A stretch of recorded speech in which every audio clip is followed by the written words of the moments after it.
Hello, and welcome to Unity of Fredericksburg. My name is Andrea, and I am pleased to welcome all of you to the Unity of Fredericksburg weekly online gathering. At Unity of Fredericksburg, we are advancing the movement of spiritual awakening and transformation through unity, a positive path for spiritual living. We thank those of you watching on YouTube live or later and invite you to subscribe to our YouTube channel. If you are able to attend live, we encourage you to join us in the Zoom community room for the full Sunday morning experience, including music, prayer, and connection. Our weekly newsletter includes the Sunday service link, and you can subscribe to receive that on our website at uofva.org. For everyone local to Central Virginia, Unity of Fredericksburg offers a variety of fun and enriching in-person gatherings every month. Subscribe to our weekly newsletter at uofva.org for all the details. Our message today comes from our minister, Reverend Cheryl Fair. And now, here's Reverend Cheryl. Thank you, Andrea, and welcome, everyone who is in the Zoom room with me right now, and those of you watching on YouTube, whether you're watching now or later. I appreciate your presence and your energy being here with us at Unity of Fredericksburg. Our broadcast date today is Sunday, December the 1st. It's December. How did that happen, right? And today is the first Sunday of Advent. So just want to share a little bit that I found online about the month of December, which includes the winter solstice.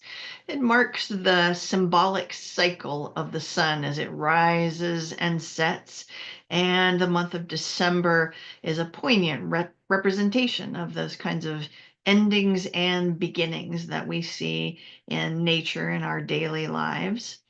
We know it's a month for gathering with family and friends, reminiscing about the completed year and dreaming about what is to come. And spiritually, many of us use this time for personal reflection and cleansing. I did find some information about numerology. So, in numerology, the number 12 brings us to completion, much like December completes the year. And the number 12 comprises the energy of both 1 and 2. 1 begins something new, and 2 brings partnership into the equation. So, 12 is an ideal number for December because it gives us a chance to prepare for something new and clean out the old, put your dealings in order, and start readying for the new year. And as I mentioned before, December also includes the season of Advent, which is the 4 Sundays leading up to Christmas. And each Sunday in Advent has a theme.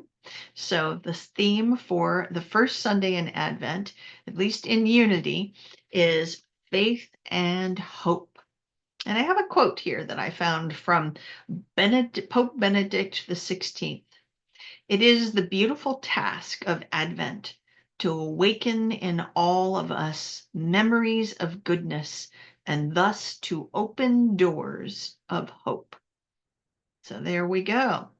This Advent season, we are going to nurture our sense of well-being by revisiting old stories. So, old stories that inspire us to open our hearts to comfort and joy, stories that encourage us to reflect and perhaps reframe the past, and stories that remind us of the many opportunities for giving and connecting during the holiday season. And the story we are revisiting today is the film It's a Wonderful Life. So, It's a Wonderful Life is a film that was released in 1946, directed by Frank Capra, starring James Stewart and Donna Reed.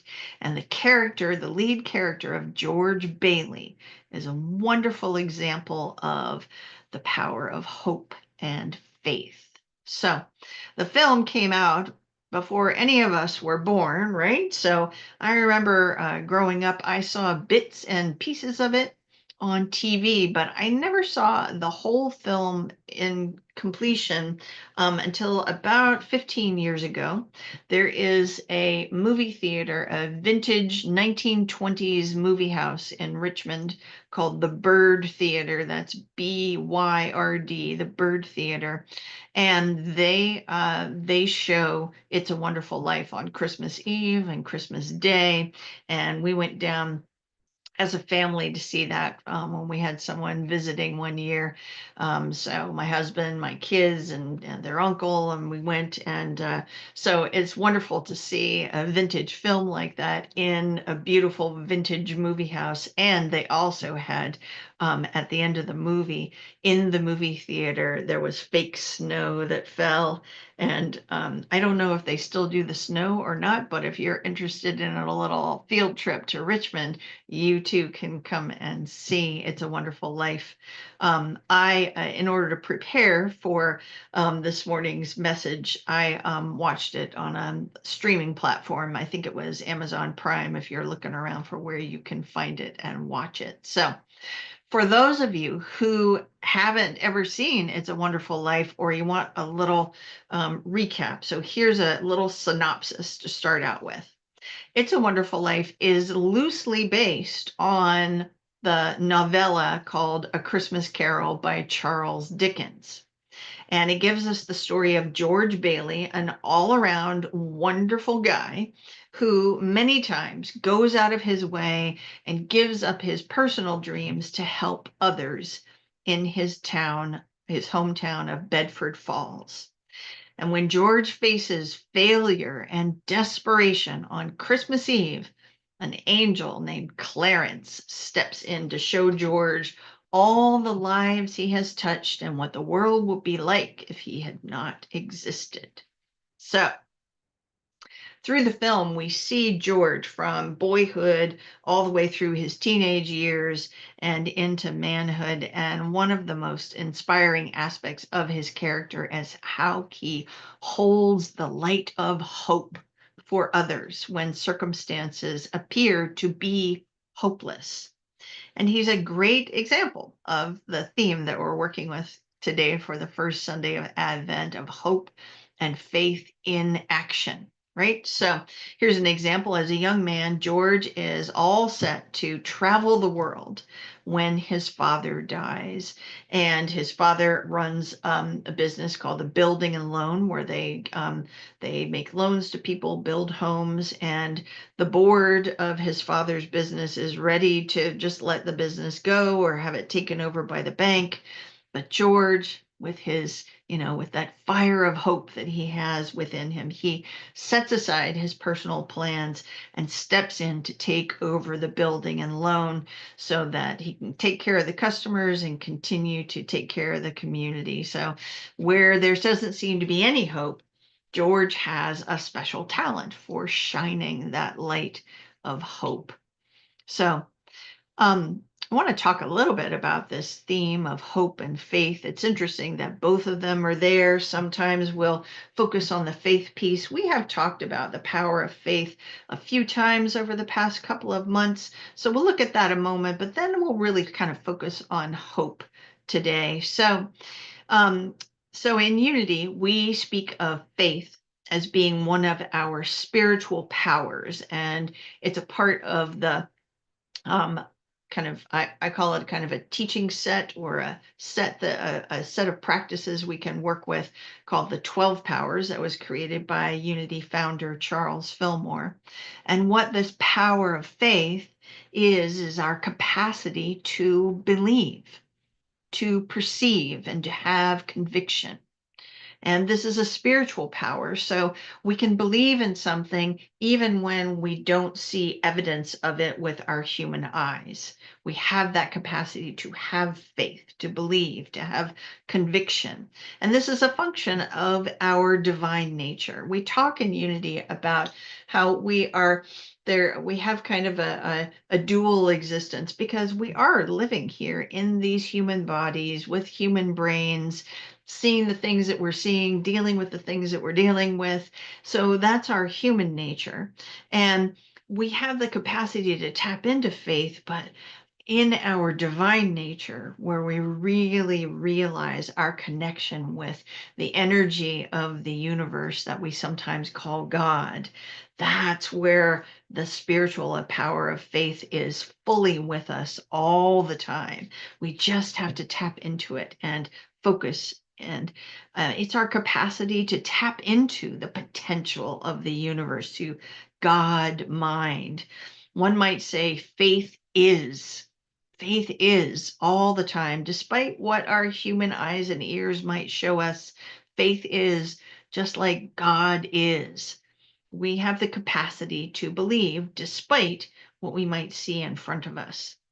Now, there are lots of different views of how hope and faith work together, what the relationship is there. So, some say hope is like a seed that has the potential to grow into faith.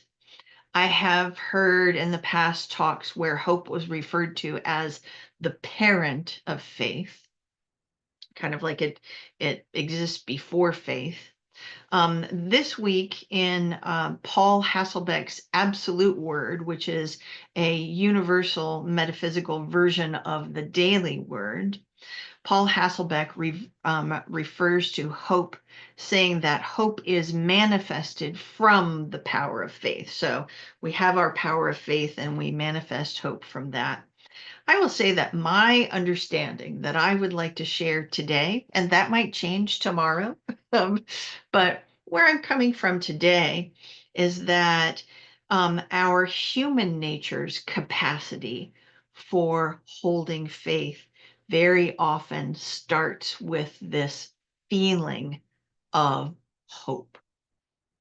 So, hope is that feeling of expectation and desire for something good to happen, even when it's not certain. We can't really tell that it's possible, but we have that hope. We're holding on to that hope.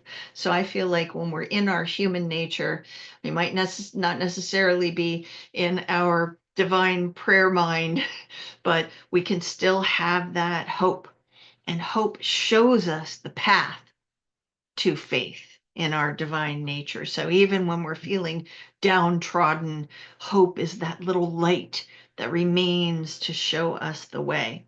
Here's a quote that I found from mystic, author, and priest Cynthia Bourgeot. Hope fills us with the strength to stay present, to abide in the flow of mercy, no matter what outer storms assail us. It enters us and fills us with its own life, a quiet strength beyond anything we have ever known. So, back to It's a Wonderful Life. George Bailey is a master of hope. So the movie gives us lots of examples. One in particular, the day that George marries his sweetheart, Mary, they're all set to go off on their honeymoon.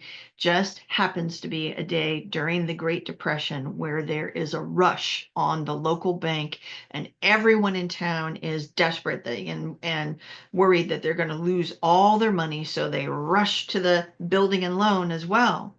And what George and Mary do is they give up all the money that they have saved for their honeymoon, and they give up their honeymoon to share it with everyone who are customers at the building and loan, save the building and loan, and kind of tide everyone over and calm their fears and kind of hold that light of hope for everyone. So Mary is George's partner in expressing hope, even when things seem desperate.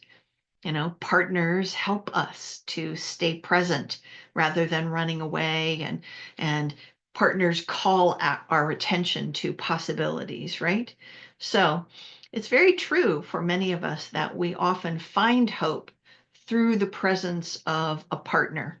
And let me just kind of expand on what I mean by partner. So a partner could be a human being. So it could be an intimate partner, it could be a friend, it could just be someone that you run into out at the store. Your partner in hope might be an animal companion, right? It might be a story like It's a Wonderful Life. It might be nature itself. So take a moment right now, if you will, and just think about who or what has been a partner for you in finding hope when you really needed to find some hope. So back to George Bailey and It's a Wonderful Life. So as George's life goes on, he stays on directing the building and loan. He's doing good work in his community. He's funding construction of new homes that's creating neighborhoods for working families in Bedford Falls. He and Mary have children, and they always manage to find a way to have joy and to keep refurbishing their old house. And the film reaches its crucial turning point on Christmas Eve, following a very difficult financial season for the building and loan. George kind of, in his moments of honesty said, basically the business is broke. And on Christmas Eve, George's Uncle Billy, who works at the building and loan, is going to the bank to make a very important deposit. And there's some activity and craziness going on at the bank. And during that, Uncle Billy misplaces the deposit. And it's $8,000, which in that time was basically, all the money that, to kind of keep the building and loan going, to keep all the customers, with what they need to have. And it's gone, missing. And they search and search and search. And George is so desperate for cash that he goes to see the local banker, who's kind of like the bad guy of the film, Mr. Potter, and he begs Mr. Potter to accept his life insurance, George's life insurance policy, in exchange for some cash to help tide over the building and loan. Mr. Potter laughs in George's face and cruelly points out that George is worth more dead than alive. Now, it's important for us to acknowledge that sometimes conditions in our lives really do bring us to a point where we feel beyond hope, right? So here's a quote that I found from author and playwright Claire Booth.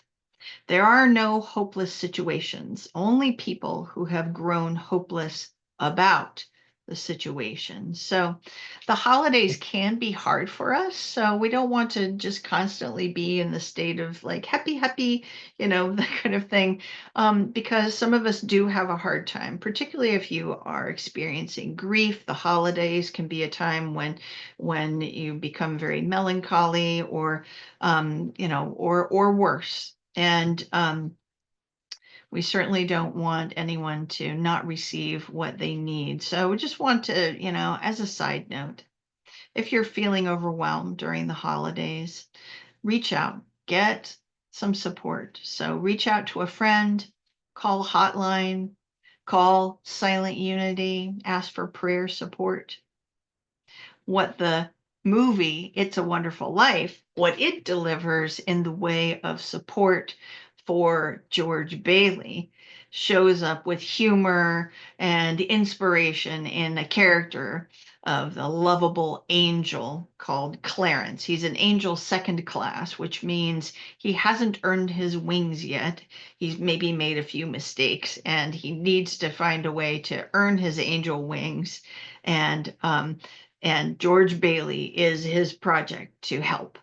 So, as I mentioned, George's spirits are so low that he's actually heard this remark from Mr. Potter that he's worth more dead than alive. And he's actually seriously considering that, because then if his family could cash in on that insurance, they would have more money than they do now. And so George is contemplating throwing himself off a bridge, when he is surprised when a man shows up and does throw himself off the bridge, and George jumps in to save his life, because that's the kind of guy that George is. And of course, that man is no man at all, but George's guardian angel, Clarence, who has stepped in to save George's life. And then as they get themselves out of the water and start to dry off, Clarence conceives of this idea to help George see the value of his life by showing George what things would look like if George had never been born.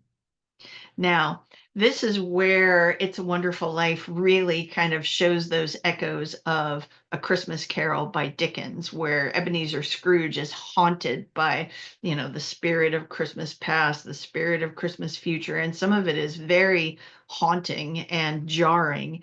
And that's really the kind of experience that Clarence creates for George, so that he can just to kind of shake him and get him to wake up.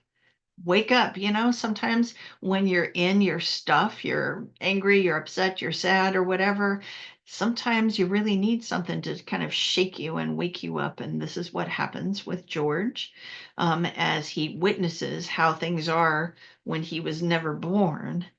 He comes to that place of realizing. And the title of the film comes from a line that Clarence says as he says to George, "Look, you have a wonderful life."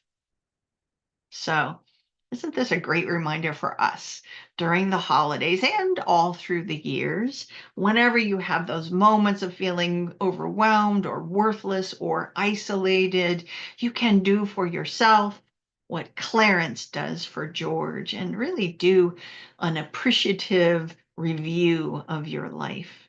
Look at all the connections you have had all the years, all the things that you have accomplished, whether those are big or small in your mind. Look at all of the giving and receiving that has happened in your life. Let's do that for just a moment right now. Just take a breath. Just think for a moment, just reflect on your wonderful life. And let's claim together. Let's just say this. Let's say, mine is a wonderful life. Say it with me. Mine is a wonderful life. Sure enough, it is. So, what happens with George Bailey, of course, is once he gets to that place of realization and everything kind of comes back to normal, George finds all his family and friends gathered in his home and everyone in the community bringing in all the little donations that they can scrape together to save the building and loan and carry the building and loan over and George over, just like he has done for so many people throughout the years. So it's a wonderfully cheerful ending. And you hear Clarence the angel providing a moral for the story when he says, "No person is a failure who has friends." So, and there's another little thing that runs through the film of when a bell rings, then an angel has earned their wings. So, sure enough, since Clarence has saved George's life and helped him to reframe what everything is and what everything means in his life, you hear the bell ring and you know that Clarence got his wings. So, let's let It's a Wonderful Life be a reminder for all of us of how wonderful our lives are and how everything loving and giving and hopeful and supportive that you do carries that energy forward and, feeds the quality of life for your life experience. You, my friends, are loved and valued and appreciated in this infinite field that we know as the love of God. No matter how things are going, you can connect with that endless fire of faith and tap into a deeper and greater field of faith from that little flame of hope that we carry in our hearts. So, and if you need a reminder, in the holiday season, then watch a good holiday movie like It's a Wonderful Life. So, That's it for my talk today, and we're going to prepare now to go into our time of meditation. So, as we cultivate hope and faith this Advent season, I'm going to open up our time of meditation with an adaptation of a prayer from St. Francis Bernardone. So take a few deep breaths with me, my friends, and let's just settle into this moment. As we've been talking through this inspirational story of It's a Wonderful Life and its wonderful characters, and angels, and hope, and bells ringing when angels get their wings. And let's move into beyond that story and all of the wonderful lessons of that story. And let's move our attention, expand our attention out into that field of oneness. And hear these words adapted from Prayer of St. Francis. Where there is hatred, I affirm love. Where there is injury, I affirm pardon. Where there is doubt, I affirm faith. Where there is despair, I affirm hope. Where there is darkness, I affirm light. Where there is sadness, I affirm joy. And let us take all of those energies of love, forgiveness, faith, hope, light, and joy, and move into a time of silence together.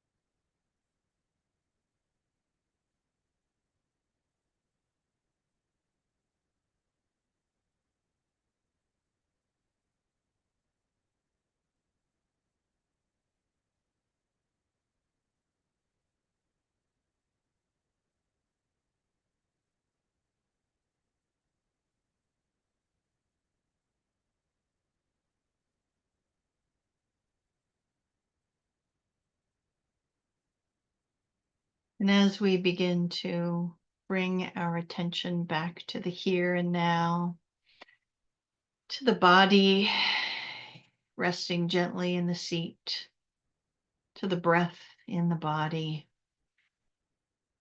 let's just once again feel these wonderful waves of energy moving through every cell of the body, every thought and feeling held in consciousness. We are affirming love and forgiveness, faith and hope, light and joy, shining through every circumstance in our lives. And we are grateful. And let's close our time of meditation with an affirmation. And our affirmation for today is, my life is a wonderful life, and I am grateful. Say it with me, my friends. My life is a wonderful life, and I am grateful. Let's do it one more time, okay?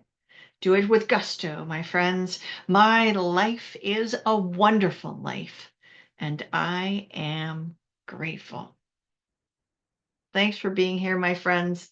Now I'm going to turn it back to Andrea.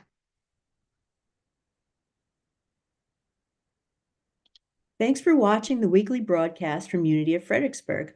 Visit our website, uofva.org, to learn more about our mission of spiritual awakening and transformation. and support our ministry with your financial donation. Thanks again for watching.